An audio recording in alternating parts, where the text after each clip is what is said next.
Oh, Tom from the Dark Side of the Moor back with you. Now, today we are in Hebden Bridge to learn about one of the less famous sons of its town. Now, when you think of musicians from Hebden Bridge, you might instantly think Ed Sheeran. But this is a different E. This is Ezra Jenkinson, the tale of someone who might have been England's answer to Paganini, but in a puff of smoke, disappeared, became a recluse.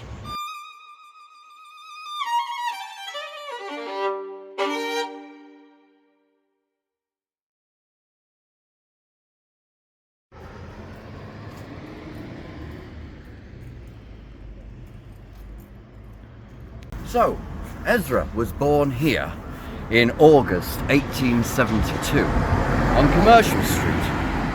And his father was Samuel Jenkinson, a master tailor, but also a musician of some repute.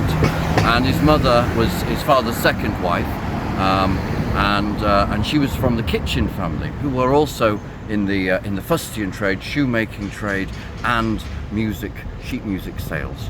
And they were quite a well-known musical family. He had older half-brothers who most of them became musicians, music teachers. He had an older brother, a full brother called Herbert Edward, who stayed in this house at number 178, somewhere along here. Herbert was also a musician. He lived until 1940, and he played at the Cooperative Hall cinema over there. He was the accompanist, the organist. You can just sit in the background for many years, and died in 1940. But Ezra himself lived just over there for most of his life. So let's see if we can find him. Yeah, so Commercial Street here was on the left. This was a row of like tenement houses, and on this side was Garden Street. It's hard to believe, looking at it now, quite how cramped the houses were here, because there are none. None left. And also the shops. There were shops, yeah. I mean, and a church a bit further on. So his father, a master tailor, must have been. Yeah. Right. It's great. So here we are at Tan Pits. Now this well here is all that remains of the Tan Pit complex. But originally it was a tannery built in 1820 by a chap who had a pub just over there. I think it's called the White Horse. Not the current White Lion. Anyway, Ezra lived most of his life in a one-roomed, bulging cottage, which perhaps was like an outhouse type building over here. Yeah. And you see the bottom of a frame there, door or a frame. Now, he lived most of his life here until he was 68. He used to teach music here. He used to teach violin and piccolo and many other instruments to local school children. And in fact, he taught Billy Holt's siblings all to play different instruments. I think one of Billy Holt's sisters actually went off to America for a bit, to Los Angeles, and became a musician before returning home. Anyway, he lived here, and he would often be seen outside he always wore a big black-brimmed hat, like a fedora type thing, which I could have brought today, but I thought it was a bit hot, and a long black opera cape, which I couldn't have brought today, but it'd be nice if I could. I wanted to send one. I could dress as him. But he struck quite an interesting figure. I think it's interesting, all of his obituaries refer to him as a confirmed bachelor. But his story here is quite sad. In 1939, there's a record of who lived on the street, and he's the only one living at number 5 Tan Pits. He's the only one living in the Tan Pits community. And 1940, they move him off to Stansfield View Hospital, and that's it. They demolish this whole area of houses. It really is hard to believe that there was so many more houses in Hebden Bridge than there are today. But, and there's only one known picture of him that we've found anyway. Well, so there's a sketch that Billy Holt did that I believe is in the West Yorkshire Archives. That's what I read on the National Archives, but trying to get the appointment for that in Halifax doldrums is pretty difficult. But there was a sketch of him playing in Billy Holt's parents' house while Billy Holt's listening from upstairs as a child. So there's that. And there is only one picture that I think I've managed to find, which was from 1947 when he died. And it's a reclusive violinist died. But it's not the clearest picture. Yeah. Must have washed in here. From a very early age, it was clear that Ezra was a very special and gifted musician. He played many instruments. In fact, I've seen articles that say he played concerts with piccolo and trumpet and violin and piano. He was taught by Joseph Grinrod, who, I may have pronounced his name wrong there. It may have been Grinrod. Anyway, he was a great Todmorden music teacher, and he taught many pupils, but Ezra was particularly special. When Ezra was just 13 years old in 1885, he got down to the top 2 for a scholarship at the Royal College of Music in London, but alas, he didn't make it. And then 3 years later, in 1888, he once again went for the scholarship at the Royal College of Music, and he got it. He did.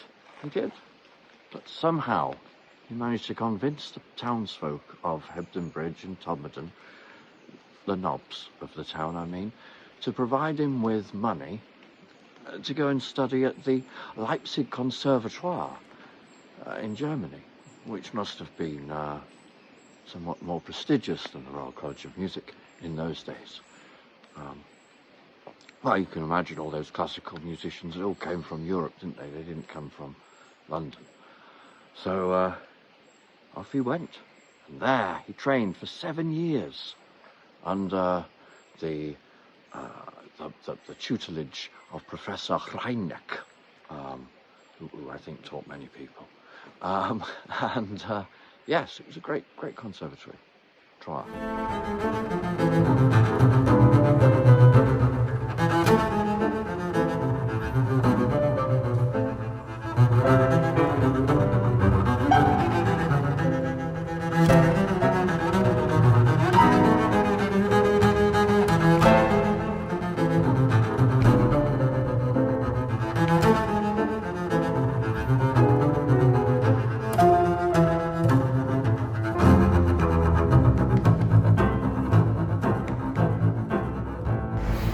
So after 7 years studying on scholarships provided by wardens from the township, he returned home and he made his debut professional performance at the Todmorden Town Hall here on the 1st of March 1898. And he was greatly received by the people. They thought they'd got their money's worth keeping him away for 7 years. And they thought he was like Paganini, which must have been quite a hard thing to be compared to at such a young age.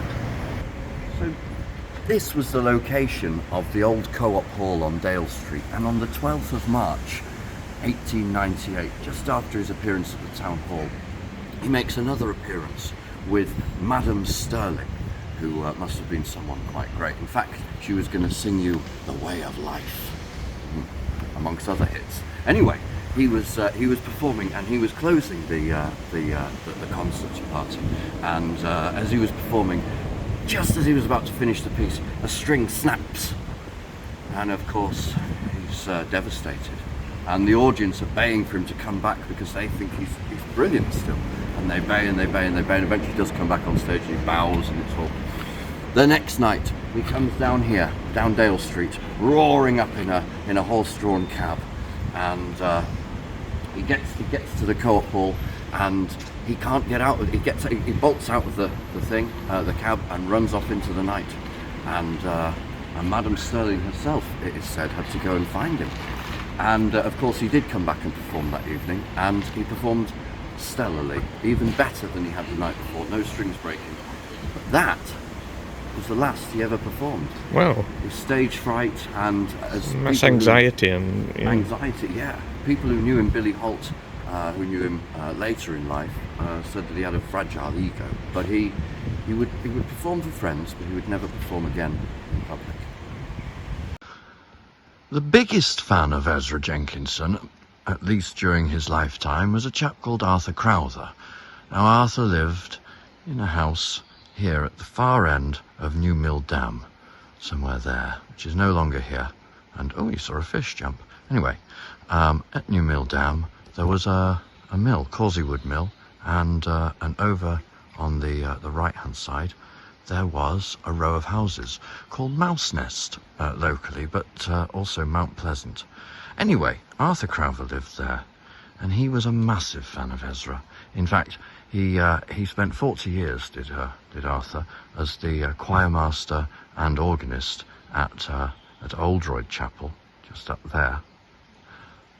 And whilst he was there for the 40 years, he constantly played and pushed forward Ezra music. In fact, it was said by his friend Billy Holt that Arthur never, ever, ever went anywhere without a load of Ezra sheet music. Arthur was a contemporary of Ezra's, although he wasn't afforded the same opportunities. They both trained with Joseph Grinrod. In early 1940, it was decided that the Tan Pits houses must be pulled down for slum clearance, and so Ezra was slum cleared up into the institution of Stansfield View. Here he lived without his violin. Arthur too moved into Stansfield View in 1940, but Arthur, alas, was only here for a day before bronchitis took him. Ezra lived until 1947 before he too was taken by bronchitis here at Stansfield View Hospital. The site is long gone and now stands a rather nice looking housing estate. In fact, this housing estate was used in the first series of Happy Valley as the house of Steve Pemberton's family, an accountant turned kidnapper.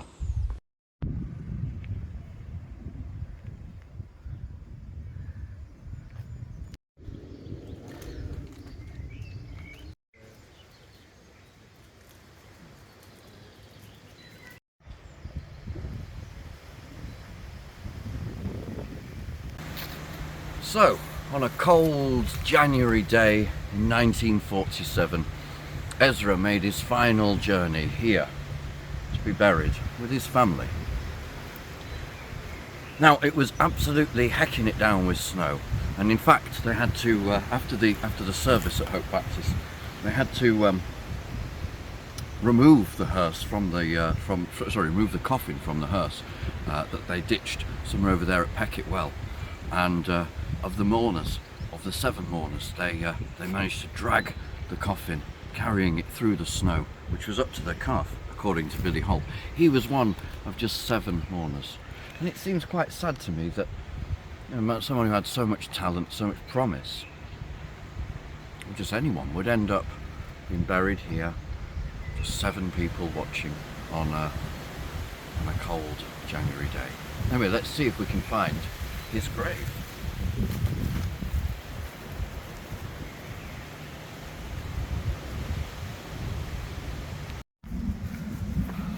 Yes.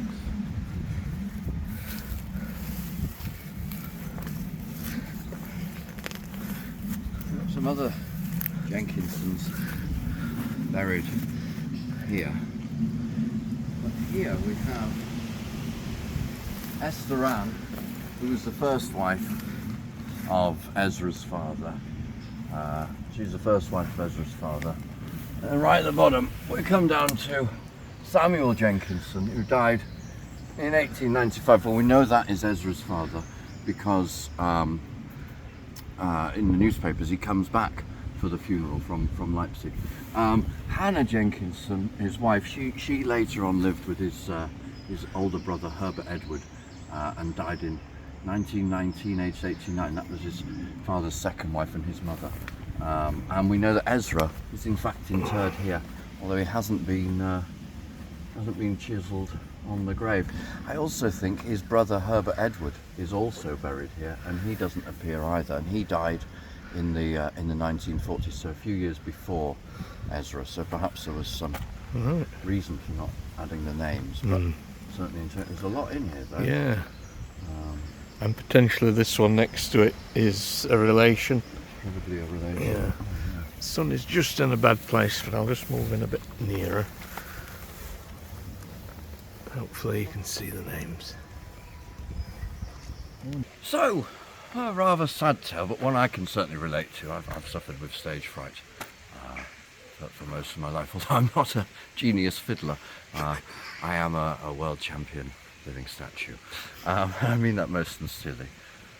Anyway, no, the main thing is perhaps we can do something to celebrate Ezra. Perhaps a mural above his former home, where the well is in Tampits, or perhaps a quartet could perform in the car park there and perform his works to thousands of people. Or maybe one day someone might open up a nightclub in Hebden called Ezra's. But it would be lovely to celebrate him somehow. So I think hopefully he'll become a little bit better known. Anyway, bye for now.